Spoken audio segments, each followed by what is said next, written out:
Des braquages, on en a plein. Surtout pendant les élections. Pourquoi pendant les élections?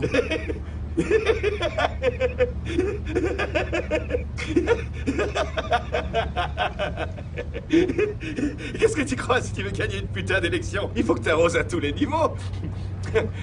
Les politiques doivent cracher au bassinet s'ils veulent espérer remporter une élection. Et malheureusement pour les hommes politiques, ils ont pas tous un cousin lointain qui a gagné au loto, tu vois. Remarque, attends. Je sais pas si t'as remarqué, je trouve que ça leur arrive souvent de gagner. Et franchement, t'en connais, toi, des mecs qui ont gagné au loto? C'est clair. Moi, je dis que t'as 10 fois plus de probabilité de croiser un extraterrestre que de gagner à leur putain de loto. Mais les gens sont tellement pauvres qu'ils s'en foutent. Et ils balancent quand même leur fric pour un ticket. Et ils font la queue tous les jours pour avoir leur ticket et tenter leur chance. Et le truc, c'est que même si dans la réalité ils gagnent, jamais ça entretient leur espoir de rafler la cagnotte un jour. Et c'est de cet espoir dont les gens ont besoin. Mais gagner? Attends, oublie, c'est impossible. Eh bien, bonjour mes amis pour une nouvelle vidéo. Une vidéo sur un film d'action, un grand film du réalisateur anglais Sam Ellis. Donc, je prononce peut-être mal, Sam Ellis. Bon, donc c'est un réalisateur anglais que je ne connaissais pas. Par contre, je connais bien son film Metro Manila. C'est un film d'action, un film sur une grande ville, la capitale des Philippines. C'est une ville qui a été souvent le symbole de la misère, de la violence, de la drogue. Donc ce n'est plus le cas depuis la répression sévère qui a eu lieu aussi bien sur les dealers, les vendeurs de drogue, que les consommateurs. Donc le président Rodrigo Duterte qui a fait la chasse aux dealers. Et depuis la présidence de Rodrigo Duterte, le président des Philippines, effectivement, la criminalité a énormément chuté. Donc ça a été fait évidemment au prix de mesures très sévères. Il y a eu quelques exécutions évidemment. Il y a eu beaucoup de dealers qui sont trouvés en prison. Mais comme je l'ai dit, il faut parfois mettre de l'ordre. Et ce pays avait besoin d'un coup de balai en fait. Donc Rodrigo Duterte, quoi que vous en pensez, il a fait chuter le taux de criminalité aux Philippines et pratiquement il n'y a plus de trafic de drogue maintenant. Alors que c'était le cas avant, il y avait des enlèvements, des kidnappings de policiers, kidnappings d'enfants de policiers avec viol et tout ça. Donc c'était un pays très dangereux. Manille à l'époque était une ville très dangereuse. Ce n'est plus le cas actuellement. C'est un pays, enfin en tout cas, la plupart des villes sont complètement safe, sécurisées et on peut se promener tranquillement donc à Manille. À l'époque du film, effectivement, c'était une ville très violente. Donc Metro Manila, c'est une métropole, c'est la métropole des Philippines, NCR.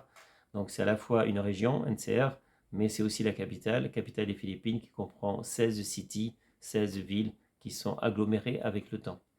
Donc voilà, donc l'histoire c'est quoi? L'histoire c'est un couple avec son enfant qui vont à Manille, la capitale, pour essayer de trouver un emploi parce que leur champ, leur culture ne rapporte plus, ne rapporte pas assez d'argent. Ils sont très pauvres, ils ont besoin d'argent, ils ont besoin de soins médicaux pour leur fille qui a des problèmes de dents en fait. Et ils ont besoin de manger, ils ont besoin d'acheter du riz. C'est pratiquement plus le possible avec la culture qu'ils faisaient. Donc ils n'arrivent pas à survivre et ils vont donc déménager pour aller dans la capitale des Philippines qui s'appelle Manila. En tagalog, Manila, on appelle ça aussi Metro Manila et en français vous appelez ça Manille. Voilà. Manille pour les Français, Metro Manila ou Manila pour les Tagalog et les Philippins. Mes amis, donc Metro Manila, c'est un film d'action de Sam Ellis, le réalisateur anglais. Il existe en tagalog, il existe en anglais. Et il peut y avoir aussi des sous-titres français, ou je crois qu'il y a une version française aussi.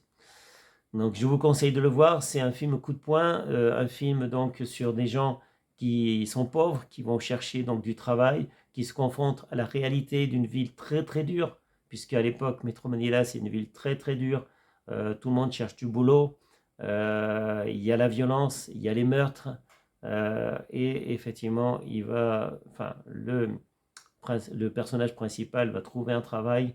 Trouver un travail dans quoi? Dans le convoyage de fonds, convoyage d'espèces.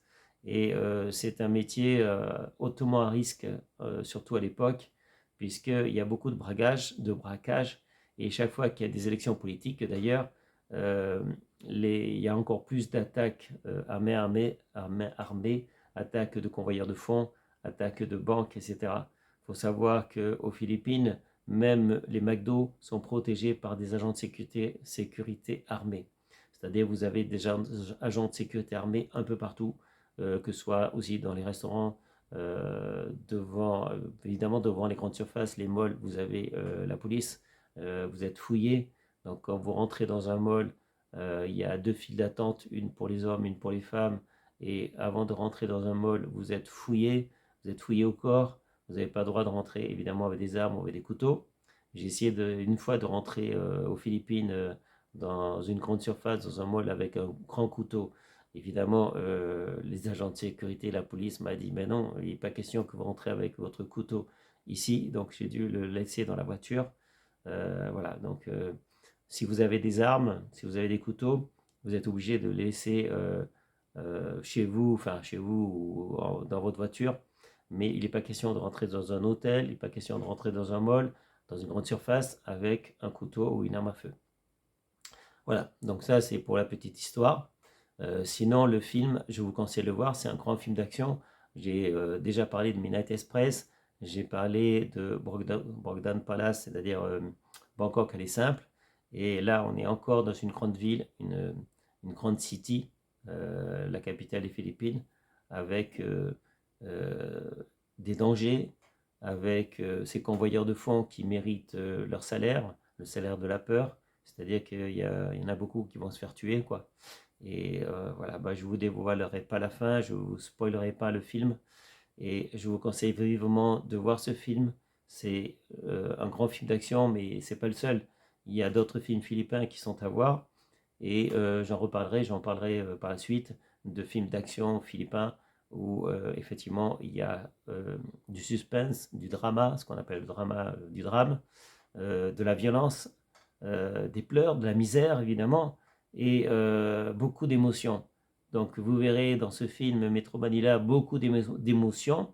Cette pauvre jeune femme, ce qu'elle est obligée de faire pour ses enfants, pour sa fille, pour le bébé qui va naître. Ok, donc tout ça c'est triste, mais c'est la vraie vie en fait. C'est la vraie vie parce que ce qui se passe aux Philippines, c'est qu'il y a beaucoup de femmes célibataires. Les Philippins souvent laissent tomber leur copine une fois que celle-ci est enceinte. Pourquoi? Parce qu'ils ne peuvent pas assumer, ils n'ont pas les épaules pour assumer, ils n'ont pas l'argent, ils n'ont pas le courage. Donc dès que leur copine est enceinte, ils préfèrent fuir, ils préfèrent aller ailleurs, se trouver une autre copine. Ce qui se fait qu'il y a beaucoup de mères célibataires en fait. Même à partir de 12-13 ans, il y a des mères célibataires aux Philippines. Il y a des filles qui se retrouvent enceintes à 12 ans, 13 ans. Il y en a qui se trouvent dans la rue. Si vous allez aux Philippines, vous verrez des enfants nus, tout nus, dans la rue. Il y en a qui sniffent de l'alcool, c'est-à-dire qu'ils prennent des petits sacs plastiques avec de l'alcool liquide et ils reniflent ça, c'est la drogue du pauvre. Et voilà, bon, bref, maintenant c'est peut-être un peu plus propre qu'avant, mais il y a toujours de la misère. Et bon, c'est un peu ce que montre le film en fait, la misère, la violence. C'est un film à voir, je l'ai vu récemment avec une amie, et évitez de le voir tout seul, quoi, mes amis. Évitez de voir ce film tout seul. Si vous avez une copine, regardez-le avec votre copine. Si vous avez un copain, regardez-le avec votre copain. Mais c'est pas un film à voir tout seul. C'est peut-être pas bon pour le moral, mais c'est un grand film. Un film culte, un film coup de poing. Un film que vous devez voir, Metro Manila. Et je vous parlerai d'autres films aussi dans ce genre-là. Des films qui méritaient d'être vus, des films cultes, des films un peu violents, certes violents, mais ça fait partie de la vie. Ça fait partie de la vie. Il n'y a pas que du comique dans la vie. Voilà, il faut voir ce genre de film. Et sur ce, je vous laisse visionner. Si vous ne l'avez pas, essayez de l'avoir. Essayez d'avoir ce film. Moi, j'ai plein de films à voir, j'ai plein de films qui m'intéressent, qui m'ont plu et dont j'ai envie de vous en parler. Et ça me fait plaisir des fois de les revoir avec quelqu'un. Quand j'ai une personne qui est intéressée par le cinéma, qui est intéressée comme moi par de grands films, et ben, j'ai toujours du plaisir à revoir un film avec ce genre de personnes parce que ça fait partie de la vie. Et puis de toute façon, avec le temps qu'il fait dehors, on n'a pas envie d'aller dehors, on n'a pas envie d'aller sous la pluie. Le temps à Paris, c'est pluvieux, c'est pas beau, c'est pas intéressant. Donc autant se mettre un bon film, un bon drama ou une bonne série, un film comique si vous voulez. Mais bon, avec le temps qu'il fait, évitez d'aller dehors. Puis de toute façon, il y a le Covid en plus, donc voilà. Sur ce, mes amis, je vous souhaite bon film et je vous dis à bientôt pour une prochaine vidéo. Ciao, ciao, mes amis. Bye. Kulang to pambili ng bini para sa sunod na taon. Anong gagawin natin?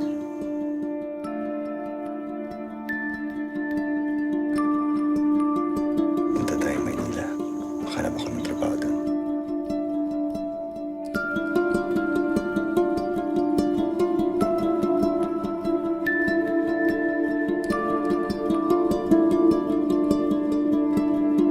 O sige, sasabihin ko sa'yo kung anong trabaho. Magmamaneho ka sa Manila Armor Courier. May dala tayong pera, tsaka mga importanteng bagay.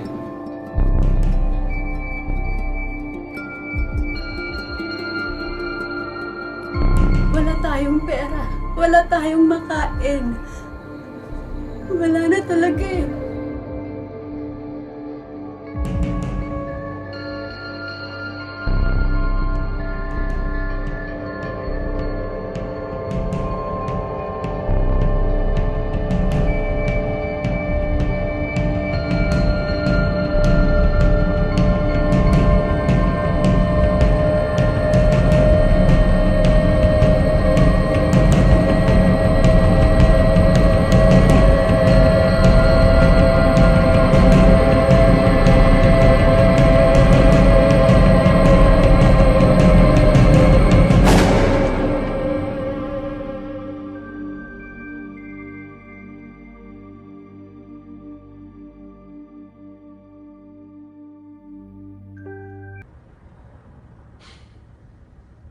Tu t'es déjà fait braquer?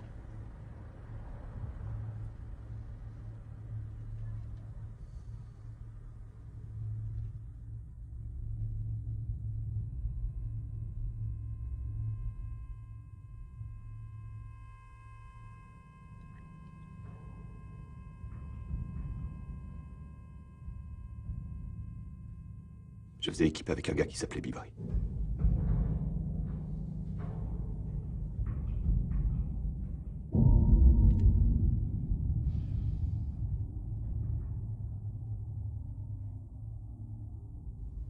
Dans notre camion, il y avait 2 boîtes.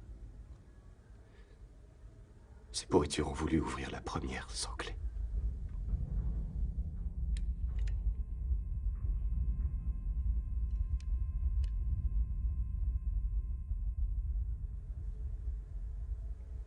Pour la deuxième, ils nous ont ordonné de leur filer la clé. Quand ils ne portent pas de masque, ça ne peut se terminer que d'une seule manière.